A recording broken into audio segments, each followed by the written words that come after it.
શરૂઆત કરતા પહેલા તમને એક જરૂરથી વિનંતી કરીશ કે આ વિડીયોને એક લાઈક જરૂરથી આપી દેજો। તો શરૂઆત કરીએ આપણે પ્રથમ પ્રશ્નથી। તાજેતરમાં ખૂબ ચર્ચામાં રહેલ ટોસિલીઝુમેબ શું છે? દર્શક મિત્રો, કદાચ તમને ખ્યાલ હશે, કોરોનાના દર્દીને સારવારમાં ઉપયોગમાં લેવાતું આ એક ઇન્જેક્શન છે। તો ટોસિલીઝુમેબ શું છે? તો કે કોરોનાના દર્દીને અપાતું ઇન્જેક્શન। ખાસ કોરોનાને લગતો એકાદ પ્રશ્ન તો પરીક્ષામાં હશે જ, તો કોરોનાને લગતા જેટલા પ્રશ્નો હોય એ પણ ખાસ જોઈ લેજો। ત્યારબાદ મણિપુરમાં સાંઘાઈ ફેસ્ટિવલનું આયોજન થતું હોય છે, તો આ સાંઘાઈ શું છે? તો સાંઘાઈ એક હરણની જાત છે। સાંઘાઈ શું છે? હરણની એક જાત। ત્યારબાદ મગન 12% સાદા વ્યાજે લોન લે છે। 3 વર્ષ બાદ વ્યાજ મુદલ 20,400 ચૂકવે છે। આ સંજોગોમાં મુદલની રકમ કેટલી હશે? વ્યાજનો દર છે 12% અને આ રકમ 3 વર્ષ માટે લે છે અને વ્યાજ અને મુદલ સહિત કુલ રકમ થાય છે 20,400। તો મુદલની રકમ કેટલી હશે? આપણે જે 4 ઓપ્શન આપેલા છે, 4 ઓપ્શનનો ઉપયોગ કરી આપણે જવાબ મેળવવાનો પ્રયત્ન કરશું। સૌ પ્રથમ આપ્યું છે 10,000, તો 10,000 ના 12%, 10,000 ના 12% કરીએ તો આવશે 1200 રૂપિયા। 1 વર્ષના 1200 રૂપિયા, તો 3 વર્ષના થશે 12×3 = 3600 રૂપિયા। વ્યાજ થાય છે 3600 અને મુદલ આપણે કેટલું લીધું? 10,000। વ્યાજ અને મુદલ બંનેનો સરવાળો થઈને કેટલા થવા જોઈએ? તો કે 20,400। તો 10,000 અને 3,600, તો એ થાય છે 13,600, માટે એ ઓપ્શન નહીં આવે। ત્યારબાદ આપણે 15,000 લઈએ। 15,000 લઈ અને એમના 12% કરીએ તો વધ્યા 150। 150 ગુણ્યા 12 કરશું તો આવશે 1800। 150 ગુણ્યા 12 કરશું તો કેટલા આવશે? 1800। અને 1 વર્ષનું વ્યાજ 1800, તો 3 વર્ષનું કેટલું? તો કે 18×3 = 54। 18×3 = 54, તો 5,400 વ્યાજ થશે। મુદલ કેટલું લીધું? 15,000 અને વ્યાજ થાય છે 5,400। બંનેનો સરવાળો કરીએ તો કેટલું થશે? 20,400। બંનેનો સરવાળો કરશું તો કેટલું થશે? 20,400, જે આપણે રકમમાં પૂછેલ છે। તો વ્યાજ થયું 5,400 અને મુદલ આવે છે 15,000। તો આ પ્રશ્નમાં સાચો જવાબ શું આવશે? બી, 15,000। ખાસ આવા પ્રશ્ન હોય ત્યારે ઓપ્શનનો ઉપયોગ કરી અને તમે ગણતરી કરશો તો સરળતા વધુ રહેશે। ત્યારબાદ વઢવાણ કઈ નદીના કિનારે આવેલું છે? વઢવાણ આવેલું છે ભોગાવો નદીના કિનારે। નીચેના પૈકી કયું સ્વરૂપ ધારણ કરવું એ ઇન્ડિયન પિનલ કોડમાં ગુનો બનતો નથી? એમાં પ્રથમ આપ્યું છે જાહેર નોકરનું સ્વરૂપ। કોઈ જાહેર નોકર એટલે કે કોઈ સરકારી કર્મચારી હોય એમનું સ્વરૂપ ધારણ કરો તો એક ગુનો બને છે। ત્યારબાદ સૈનિકનું સ્વરૂપ, સૈનિકના વેશમાં અથવા તો સૈનિકનો ડ્રેસ અથવા તો પોલીસનો ડ્રેસ પહેરી અને તમે નીકળો તો પણ એક ગુનો બને છે।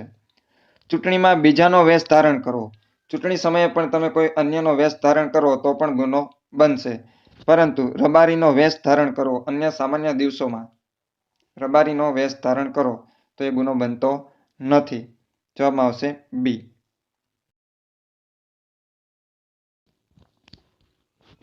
એક કરતાં વધુ આરોપીઓ સામે જ્યારે સંયુક્ત રીતે કેસ ચાલતો હોય ત્યારે તેમાંથી કોઈ એક આરોપી કબૂલાત કરે તો પુરાવાની કઈ કલમ મુજબ ગ્રાહ્ય ગણાય એટલે કે માન્ય ગણાય? એક કરતાં વધુ આરોપી ઉપર જ્યારે કેસ ચાલતો હોય અને એમાંનો કોઈ એક આરોપી કોઈ કબૂલાત કરે તો એ પુરાવાની એટલે કે ઇન્ડિયન એવિડન્સ એક્ટની કઈ કલમ મુજબ ગ્રાહ્ય ગણાશે? તો કલમ છે 30। કલમ 30 મુજબ એ માન્ય ગણાશે। ઓળખ પરેડ અંગેની જોગવાઈ કઈ કલમમાં કરવામાં આવી છે? ઓળખ પરેડ અંગેની જોગવાઈ કરવામાં આવી છે કલમ નંબર 9માં। નીચેના વિકલ્પો પૈકી કયો ક્રમ તાર્કિક ગોઠવણી દર્શાવે છે? એમાં આપણે આપ્યું છે ગુજરાત, વિશ્વ, ગાંધીનગર, ભારત અને એશિયા। તો સૌ પ્રથમ જોઈએ તો આવશે ગાંધીનગર। ગાંધીનગર ક્યાં આવેલું છે? તો કે ગુજરાતમાં। ગુજરાત ક્યાં આવેલું છે? ભારતમાં। ભારત ક્યાં આવેલું? એશિયામાં, અને એશિયા આવશે વિશ્વમાં। ઓપ્શનમાં આવશે બી.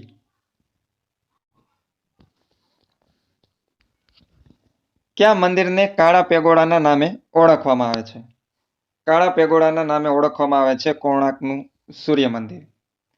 કોણાર્કનું સૂર્ય મંદિર ક્યાં આવેલું છે? તો કે ઓડિશામાં. ઓડિશાના પુરી જિલ્લામાં. ઓડિશાના પુરી જિલ્લામાં કોણાર્કનું સૂર્ય મંદિર આવેલું છે અને આ સૂર્ય મંદિર બંધાવનાર છે ગંગ વંશના રાજા નૃસિંહદેવ. નૃસિંહદેવ દ્વારા આ કોણાર્કનું સૂર્ય મંદિર 13મી સદીની અંદર બનાવવામાં આવ્યું હતું. કયા રાજ્યમાં આવેલું? તો કે ઓડિશા રાજ્યમાં. જિલ્લો? તો કે પુરી જિલ્લો. અને બંધાવનાર કોણ? તો કે ગંગ વંશના રાજા નૃસિંહદેવ. અને ક્યારે? તો કે 13મી સદીમાં. ત્યારબાદ એક વાહન 60 કિલોમીટર પ્રતિ કલાકની ઝડપથી 3 કલાક મુસાફરી કરે છે. આ વાહનને પરત આવવા માટે 2 કલાકનો સમય આપવામાં આવે છે. તો આ સંજોગોમાં મૂળ ગતિ કરતાં કેટલા કિમી પ્રતિ કલાકની ઝડપ વધારવી પડશે? સૌપ્રથમ તો પ્રશ્ન આપણે સમજવો પડશે. 60 કિલોમીટર પ્રતિ કલાકની ઝડપથી 3 કલાક મુસાફરી કરે છે. તો 60 કિલોમીટરની ઝડપે 3 કલાક મુસાફરી કરે તો કુલ કેટલું અંતર કાપશે? તો કે 6 તેરી 18, 180 કિલોમીટર છે અંતર કાપશે. આ વાહનને ફરી પરત આવવા માટે માત્ર 2 કલાકનો સમય આપવામાં આવે છે. તો જે 60 કિલોમીટરની જે ગતિ છે એ ગતિમાં એમણે કેટલા કિલોમીટર ગતિ વધારવી પડશે? તો 180 કિલોમીટર કાપવા માટે એમને કેટલો સમય મળે છે? 2 કલાક.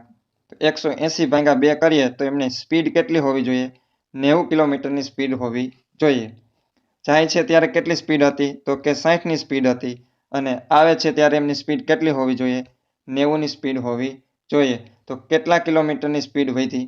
તો કે 30 કિલોમીટરની સ્પીડ એમને વધારવી પડશે. આપને ઓપ્શનમાં આપેલું છે ડી.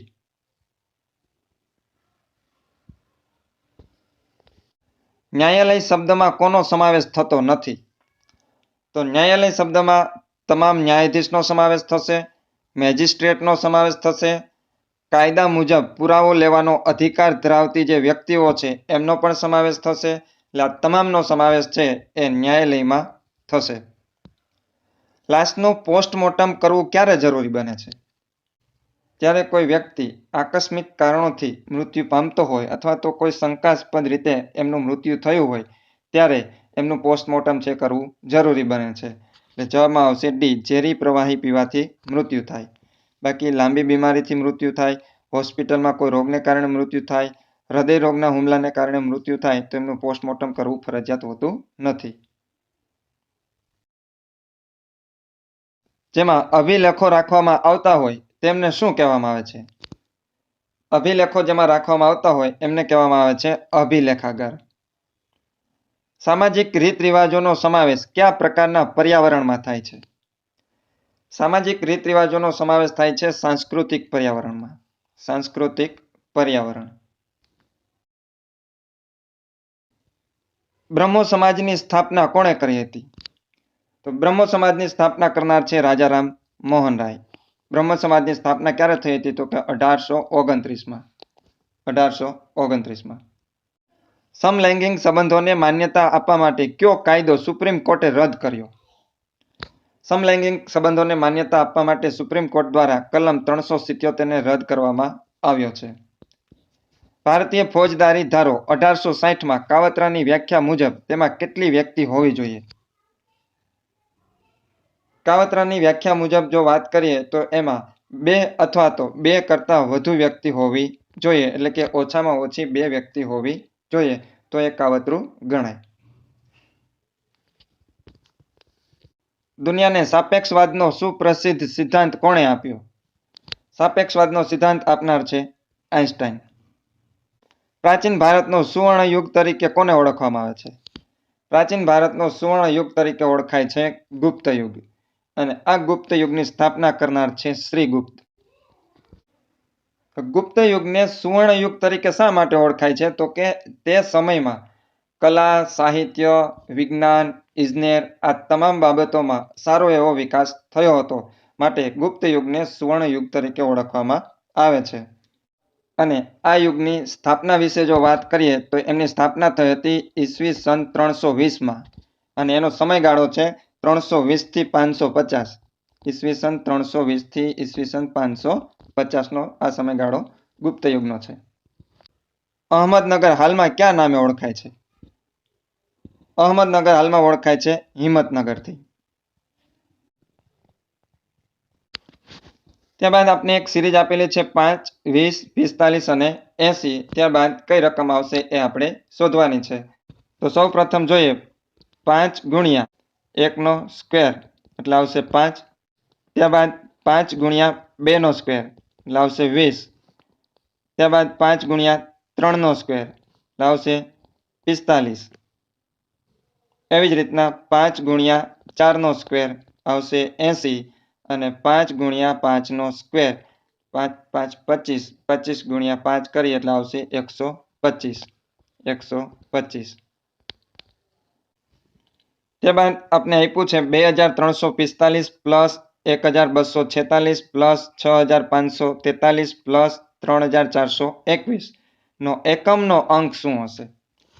હવે એકમનો અંક શોધવા માટે આપણે તમામનો સરવાળો નથી કરવાનો. આ જે બધી રકમ છે એમનો જે એકમનો અંક છે એમનો જ આપણે સરવાળો કરવાનો છે. તો 5 પ્લસ 6 પ્લસ 3 પ્લસ 1 એટલે 5 ને 6 11 ને 3 14 ને 1 15. એટલે એકમનો અંક શું આવશે? 5. એકમનો અંક આવશે 5. કોઈ પણ રકમનો આપણે એકમનો અંક શોધવાનો કીધો હોય તો એ તમામ રકમનો આપણે માત્ર એકમના અંકનો જ સરવાળો કરશું તો પણ આપણને એનો જવાબ મળી જશે. ત્યારબાદ એક વ્યક્તિ તેની પત્ની કરતા ઉંમરમાં 10 વર્ષ મોટો છે.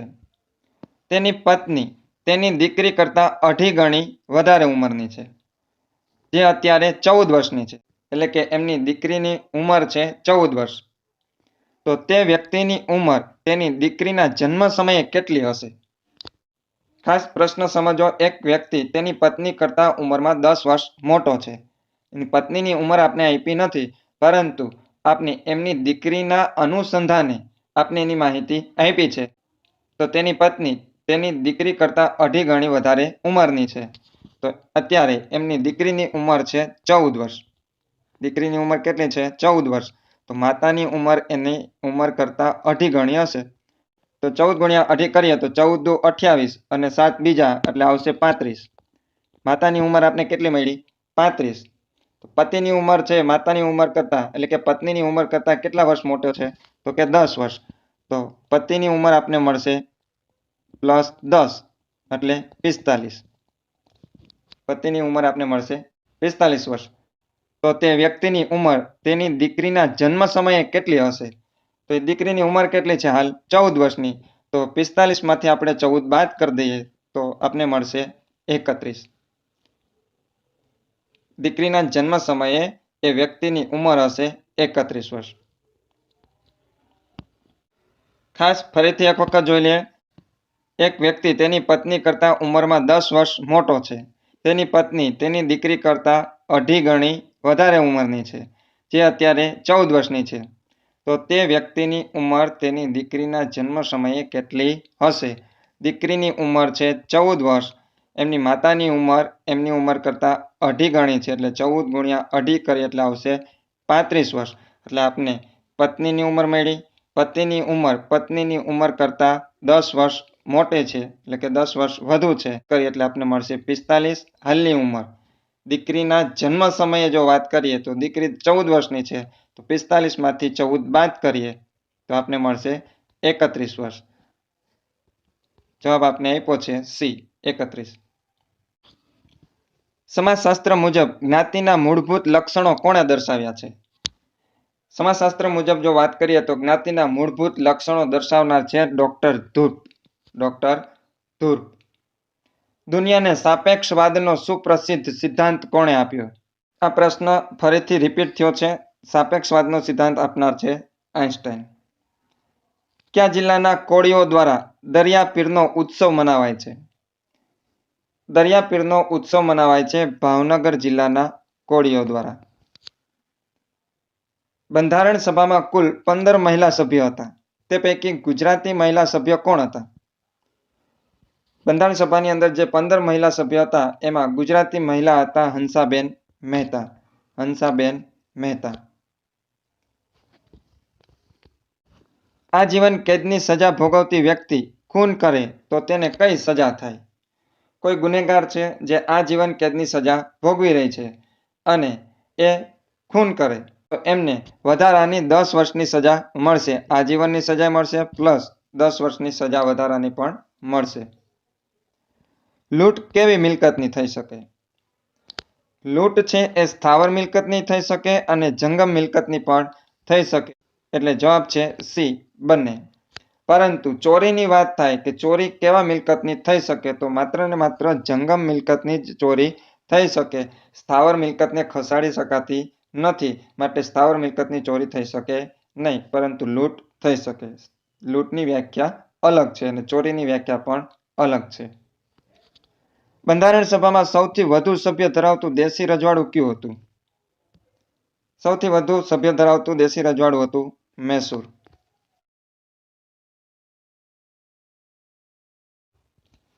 ક્રિમિનલ પ્રોસિજર કોડની કલમ 173 કઈ બાબત અંગેની છે?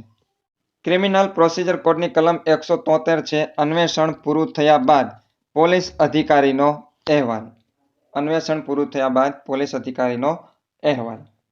ભારતનું રાષ્ટ્રીય વિરાસત પશુ કયું છે? ભારતનું રાષ્ટ્રીય વિરાસત પશુ છે હાથી. વિશ્વની તમામ સંસ્કૃતિઓમાં સામાજિકરણનું પાયાનું કામ કોણ કરે છે? આખા વિશ્વની વાત છે. વિશ્વની તમામ સંસ્કૃતિઓમાં સામાજિકરણનું પાયાનું કામ કરનાર સંસ્થા છે કુટુંબ. જવાબ છે એ, કુટુંબ. અમદાવાદનું કાંકરિયા તળાવ કેટલી બાજુઓ ધરાવે છે? તો અમદાવાદનું કાંકરિયા તળાવ 34 બાજુઓ ધરાવે છે.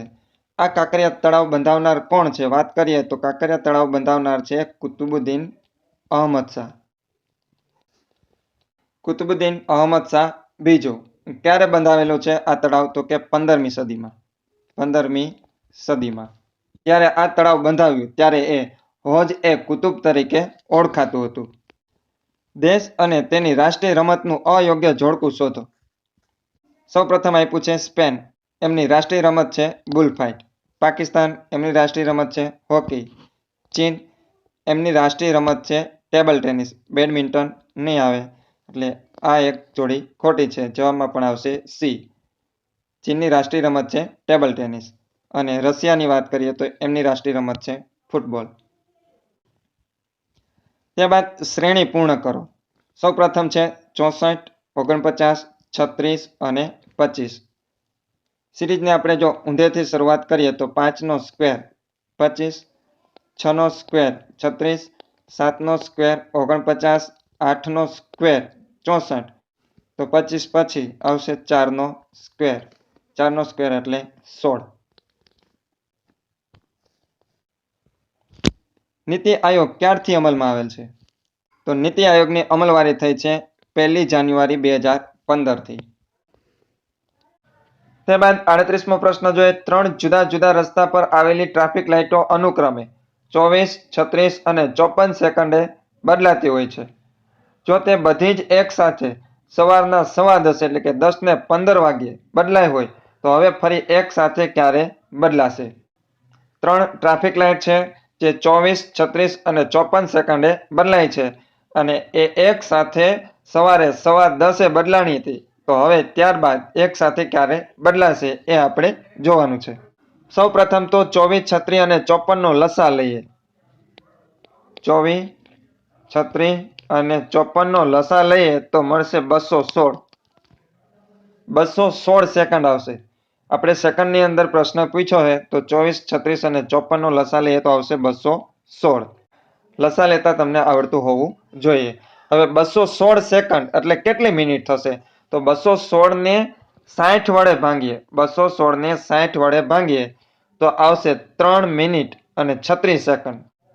એનો મતલબ એમ થાય કે 3 મિનિટ અને 36 સેકન્ડ બાદ ફરીથી એક સાથે બદલાશે. તો ક્યારે બદલાણી હતી? તો કે 10:15. 10:15 મિનિટે એક વખત બદલાણી હતી. ફરી 3 મિનિટ અને 36 સેકન્ડે પાછી બદલાશે એટલે પ્લસ કરીએ 3 મિનિટ અને 36 સેકન્ડ. 36 સેકન્ડ. 15 ને 3 18 મિનિટ થશે અને 10 વાગ્યા 18 મિનિટ અને 36 સેકન્ડે ફરીથી આ ત્રણેય લાઇટ એક સાથે બદલાશે. આપને ઓપ્શનમાં એ પૂછે સી 10 વાગ્યા 18 મિનિટ ને 36 સેકન્ડ. સૌ પ્રથમ શું કરવાનું તો કે ત્રણેયનો લસા લેવાનો. 24, 36 અને 54 નો લસા લઈએ તો આવશે 216.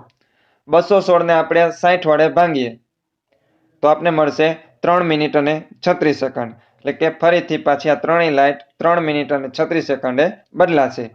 તો 10 ને 15 બદલાણી હતી, ત્યારબાદ 3 મિનિટ અને 36 સેકન્ડ ગણીએ તો 10 ને 15 પ્લસ 3 મિનિટ અને 36 સેકન્ડ તો 15 મિનિટમાં 3 ઉમેરીએ તો 18 મિનિટ આવશે અને 36 સેકન્ડ. એટલે કે 10 વાગ્યા ને 18 મિનિટે અને 36 સેકન્ડે ફરીથી ત્રણેય લાઇટ એક સાથે બદલાશે.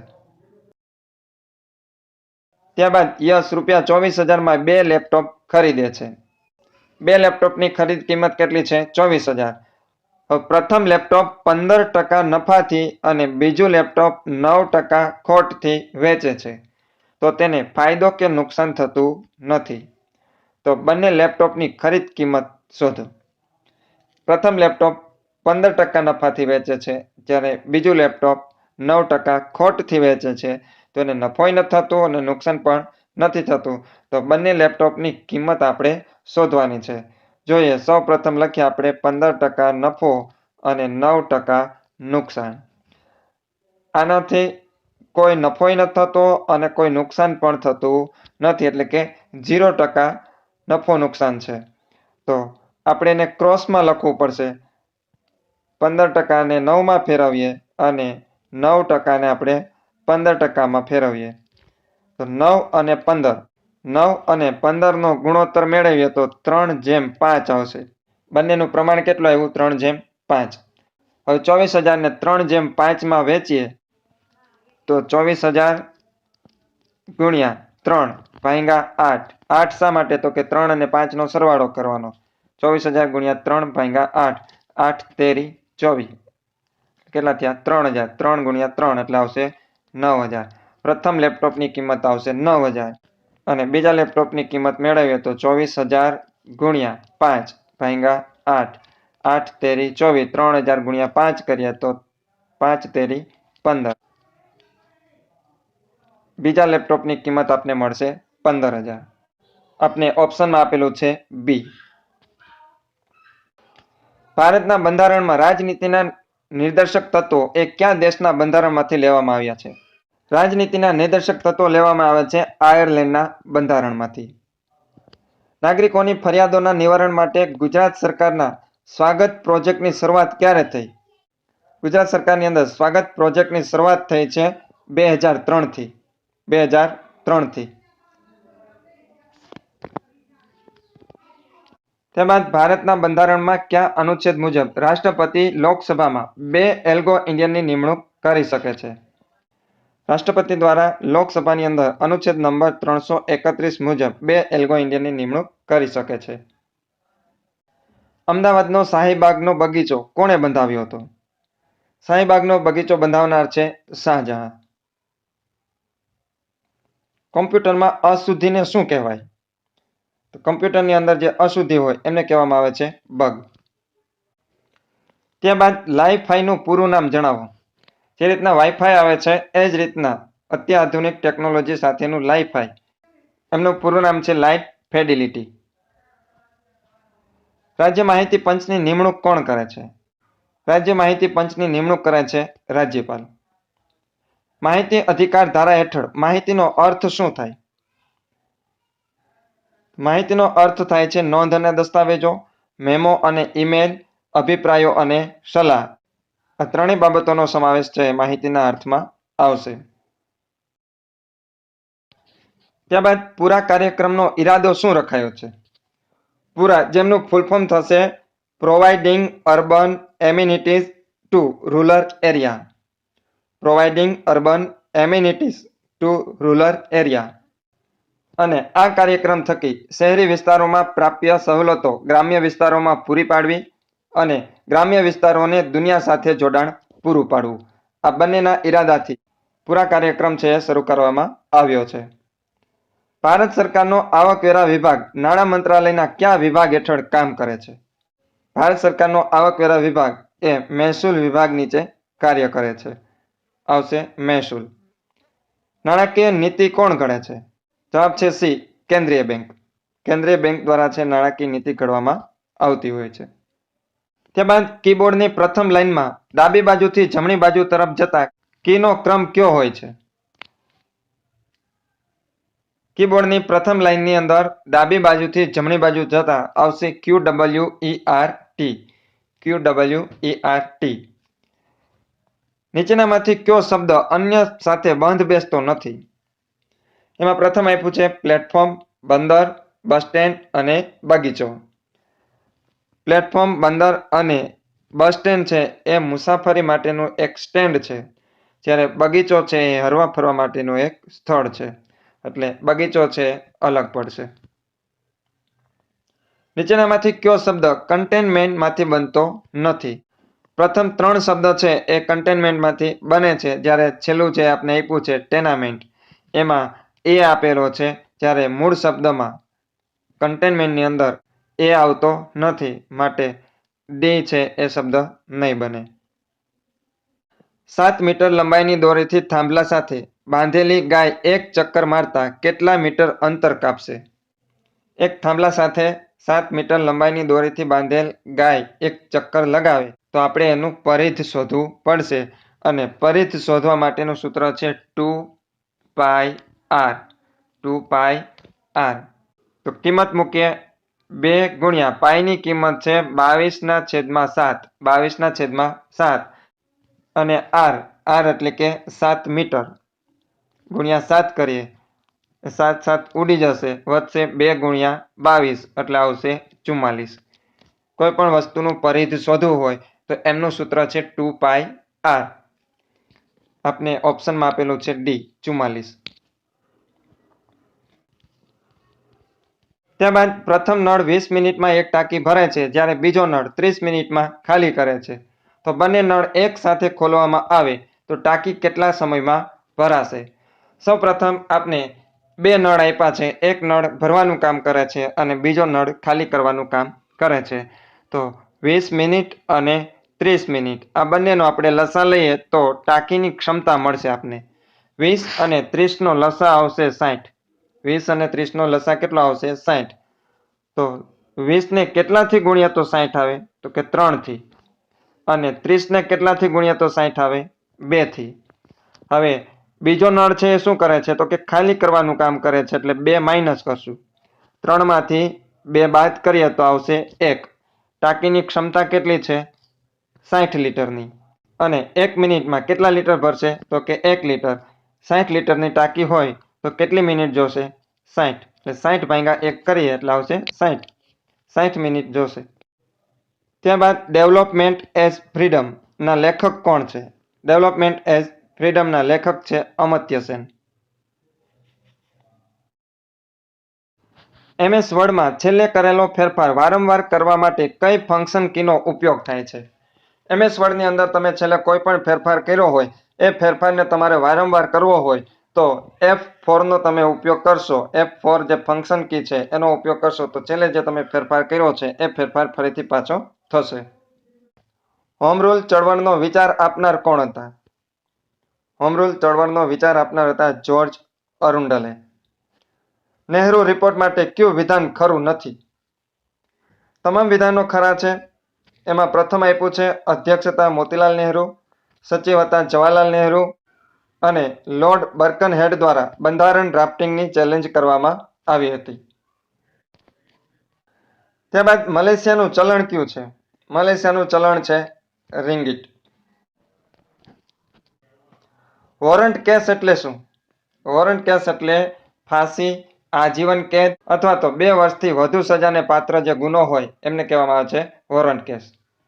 ક્રિમિનલ પ્રોસિજર કોડ હેઠળના શિક્ષાપાત્ર ગુનાઓમાં સમાધાનની જોગવાઈ ક્રિમિનલ પ્રોસિજર કોડની કઈ કલમમાં કરવામાં આવી છે?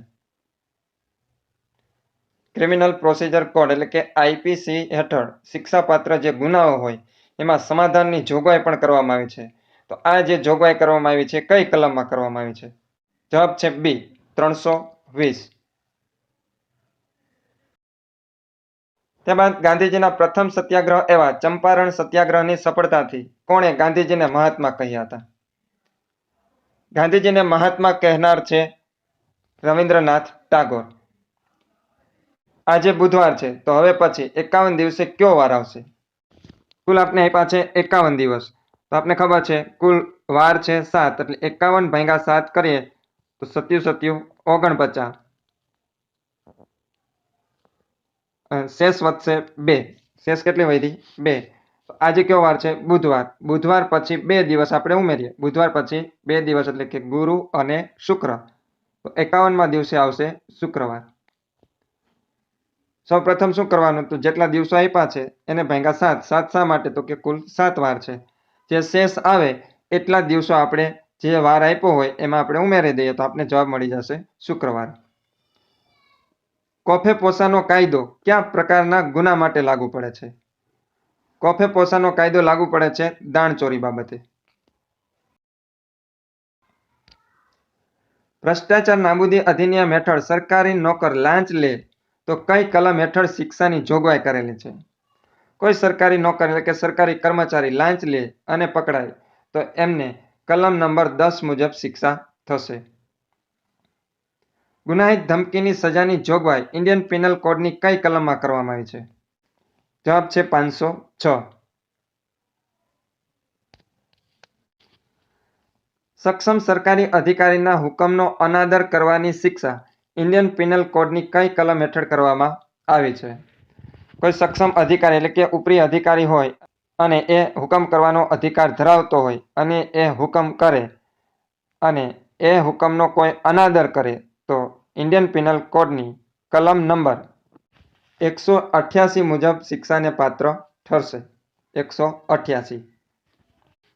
ક્રિમિનલ પ્રોસિજર કોડમાં ભરણ પોષણ કરવા માટે અક્ષમ પત્ની, બાળકો અને મા બાપના ભરણ પોષણ માટેનો આદેશ કઈ કલમ હેઠળ કરવામાં આવે છે? પત્ની, બાળકો અને મા બાપ પોતાનું ભરણ પોષણ કરવા માટે અક્ષમ હોય તો કઈ કલમ હેઠળ એમને ભરણ પોષણ માટેનો આદેશ મળી શકે છે? જવાબ છે સી, કલમ નંબર 125. વર્તમાન રાષ્ટ્રધ્વજની ડિઝાઇન સૌ પ્રથમ કયા ક્રાંતિકારી દ્વારા તૈયાર કરવામાં આવી હતી? વર્તમાન જે રાષ્ટ્રધ્વજની ડિઝાઇન છે એ મેડમ ભીખાઈજી કામા દ્વારા તૈયાર કરવામાં આવી હતી. ભારતનો સૌથી નાનો રાષ્ટ્રીય ઉદ્યાન ગિની રાષ્ટ્રીય ઉદ્યાન ક્યાં આવેલો છે? ગિની રાષ્ટ્રીય ઉદ્યાન આવેલો છે ચેન્નઈ ખાતે. ત્યારબાદ પ્રથમ સજીવની ઉત્પત્તિ શામાંથી થઈ હતી? ઓપ્શન છે અગ્નિ, વાયુ, આકાશ અને જળ. પ્રથમ સજીવની ઉત્પત્તિ શામાંથી થઈ હતી? આનો જવાબ દર્શક મિત્રો તમારે કમેન્ટ બોક્સની અંદર આપવાનો છે. ખૂબ જ સરળ પ્રશ્ન છે. જોઈએ તમે અહીંયા સુધી પહોંચ્યા છો કે નહીં. ત્યારબાદ ખોટો પુરાવો આપવો આઈપીસીની કઈ કલમ હેઠળ ગુનો બને છે? કોઈ પણ વ્યક્તિ પુરાવો આપે અને એક ખોટો પુરાવો આપે તો આઈપીસીની કલમ નંબર 193 મુજબ ગુનો બનશે. ખૂન કરવાની કોશિશમાં આઈપીસીની કલમ 307 મુજબ કેટલી સજા થઈ શકે? જો કોઈ વ્યક્તિ ખૂન કરવાની કોશિશ કરે તો આઈપીસીની કલમ 307 મુજબ કાં તો આજીવન કેદ થાય અથવા તો 10 વર્ષની સજા થઈ શકે. અડાલજની વાવ કોણે બંધાવી હતી? અડાલજની વાવ બંધાવનાર છે રાણી રૂડીબાઈ. ઉજ્જૈન કઈ નદીના કિનારે આવેલ છે? ઉજ્જૈન આવેલું છે શિપ્રા નદીના કિનારે. એકાંત કેદ બાબતે નીચે પૈકી કયું વિધાન ખરું નથી? જવાબ છે ડી, બીજા વર્ગના મેજિસ્ટ્રેટ પણ એકાંત કેદની સજા કરી શકે છે. એ વિધાન ખોટું છે. બીજા વર્ગના મેજિસ્ટ્રેટ એકાંત કેદની સજા કરી શકતા નથી. તો સાચા વિધાનો ક્યાં ક્યાં છે? તો માત્ર આઈપીસીના જ ગુનામાં એકાંત કેદ થઈ શકે. ત્યારે મુખ્ય સજા કેદની ન હોય ત્યારે એકાંત કેદ ન થઈ શકે. કેદની સજા હોય તો જ એકાંત કેદ થઈ શકે. અને સંક્ષિપ્ત કાર્યવાહીમાં પણ એકાંત કેદ થઈ શકે છે. રાષ્ટ્રગાન કેટલી મિનિટમાં ગાવાનું હોય છે? ખાસ ધ્યાન દેજો, અહીંયા મિનિટ પૂછી છે, સેકન્ડ નહીં. ઉતાવળ કરશો તો તમે એ જવાબ આપીને આવતા રહેશો. અહીંયા સેકન્ડ પૂછવામાં નથી આવી પરંતુ મિનિટ પૂછવામાં આવી છે માટે જવાબમાં આવશે બી, 0.86 minute. Doctor Baba Saheb આંબેડકરને Columbia યુનિવર્સિટીમાં અભ્યાસ અર્થે કોણે શિષ્યવૃત્તિ આપી હતી? બાબા સાહેબ આંબેડકરને અભ્યાસ અર્થે શિષ્યવૃત્તિ આપનાર છે સયાજીરાવ ગાયકવાડ. દહેજ પ્રતિબંધક કાનૂન ક્યારે કરવામાં આવ્યો? દહેજ પ્રતિબંધક કાનૂન છે લાગુ પાડવામાં આવ્યો હતો 1956માં. ભારતમાં કઈ કઈ સરકાર છે? ભારતમાં સ્થાનિક સરકાર છે, કેન્દ્ર સરકાર છે અને રાજ્ય સરકાર પણ છે. જવાબમાં આવશે ડી, આપેલ તમામ. સમીર પાસે ₹10, ₹20 અને ₹50ની સરખી નોટો છે. જો તેની પાસે કુલ 1600 રૂપિયા હોય તો દરેક દરની નોટો કેટલી હશે? કુલ 1600 રૂપિયા છે. 10 રૂપિયાની નોટ, 20 રૂપિયાની નોટ અને 50 રૂપિયાની નોટ બધી સરખી છે. તો શું કરવાનું? સૌ પ્રથમ 10 + 20 + 50 આ બધાનો સરવાળો કરીએ એટલે આવશે 80. કેટલા આવશે? 80. 1600 ભાગ્યા 80 કરવાના. 1600 ભાગ્યા 80 કરીએ એટલે આવશે 8 દુ 16. 20 આવશે. કેટલા આવશે? 20. 1600 ભાગ્યા 80 કરીએ તો આવશે 20. દરેક દરની કેટલી નોટો હશે? 20 નોટો. વિશ્વની સૌથી જૂનામાં જૂની પર્વતમાળા કઈ છે? વિશ્વની સૌથી જૂનામાં જૂની પર્વતમાળા છે અરવલ્લી પર્વતમાળા. MICR નું પૂરું નામ શું થાય? MICR નું પૂરું નામ છે મેગ્નેટિક ઇન્ક કેરેક્ટર રેકોગ્નાઇઝેશન. બંધારણમાં કયો ભાગ 73માં બંધારણીય સુધારાથી ઉમેરવામાં આવ્યો છે? જવાબ છે સી, 9મો ભાગ. 9મો ભાગ છે 73માં બંધારણીય સુધારાથી ઉમેરવામાં આવ્યો છે. વંદે માતરમ ગીતને બંકિમચંદ્ર ચટ્ટોપાધ્યાયના કયા પુસ્તકમાંથી લેવામાં આવ્યું છે? જવાબ આવશે ડી, આનંદ મઠ. ભારતીય બંધારણમાં સુધારા વધારા કરવા માટેની કાર્યવાહી સંદર્ભે કયા અનુચ્છેદ હેઠળ જોગવાઈ કરવામાં આવી છે? બંધારણની અંદર કોઈ પણ સુધારા વધારા કરવા હોય તો અનુચ્છેદ નંબર 368 મુજબ કરી શકાય છે. વિદ્યુત પ્રવાહનું અસ્તિત્વ અને દિશા માપવા કયા ઉપકરણનો ઉપયોગ થાય છે? વિદ્યુત પ્રવાહનું અસ્તિત્વ અને દિશા માપવા માટે ઉપયોગમાં લેવાય છે ગેલ્વેનોમીટર. સખત કેદ 6 મહિનાની થઈ હોય તો એકાંત કેદ વધુમાં વધુ કેટલી થઈ શકે? જે કેદ થઈ હોય એની 1/3 એટલે કે 2 મહિના. 2 મહિના સુધીની એકાંત કેદની સજા થઈ શકે. મોતની સજાને કોણ માફ કરી શકે? મોતની સજાને માફ કરી શકે છે રાષ્ટ્રપતિ. IAS નું ટ્રેનિંગ સેન્ટર ક્યાં આવેલું છે? દર્શક મિત્રો, IAS નું ટ્રેનિંગ સેન્ટર આવેલું છે મસૂરી ખાતે. કસ્તુરી મૃગ માટેનું કયું અભયારણ્ય પ્રખ્યાત છે? જવાબ છે સી, કેદારનાથ. કેદારનાથની અંદર કસ્તુરી મૃગ માટેનું અભયારણ્ય આવેલું છે. ત્યારબાદ સૌમ્યસિંહ વૈભવે ઉભરાતી મળી માતૃભાષા મને ગુજરાતી. આ પંક્તિ કયા કવિની છે? જવાબ છે સી, ઉમાશંકર જોશી. ભાવનગરની સ્થાપના કોણે કરી હતી? દર્શક મિત્રો, ભાવનગરની સ્થાપના કરનાર છે ભાવસિંહજી ગોહિલ. સાચા અર્થમાં પ્રાચીન ભારતનો સૌ પ્રથમ ઐતિહાસિક ગ્રંથ કયો ગણાય છે? પ્રાચીન ભારતનો સૌ પ્રથમ ઐતિહાસિક ગ્રંથ ગણાય છે રાજતરંગીણી. રાજતરંગીણી. હાથી માટેનું પેરિયાર અભયારણ્ય ક્યાં આવેલું છે? હાથી માટેનું પેરિયાર અભયારણ્ય આવેલું છે કેરળમાં. નીચેનામાંથી કઈ વિગત બંધ બેસતી નથી?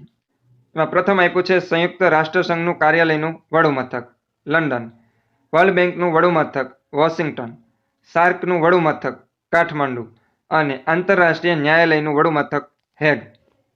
દર્શક મિત્રો, આનો જવાબ પણ તમારે કમેન્ટ બોક્સની અંદર આપવાનો છે કે નીચેનામાંથી કઈ વિગત બંધ બેસતી નથી. ત્યારબાદ પૂર્ણ સ્વરાજ્યની માંગણી ક્યારે કરાઈ? પૂર્ણ સ્વરાજ્યની માંગણી કરવામાં આવી હતી 26 જાન્યુઆરી 1930ના રોજ. સંદેશા વ્યવહાર ક્ષેત્રે કયા કાચનો ઉપયોગ થાય છે? સંદેશા વ્યવહાર માટે રેસાયુક્ત કાચનો ઉપયોગ કરવામાં આવે છે. અને છેલ્લો પ્રશ્ન, સૌથી વધુ સક્રિય ધાતુ કઈ છે? સૌથી વધુ સક્રિય ધાતુ તરીકે વાત કરીએ તો એ આવશે પોટેશિયમ. દર્શક મિત્રો, આ વિડીયો ખરેખર તમને ઉપયોગી થયો હોય તો એક લાઇક જરૂરથી આપજો.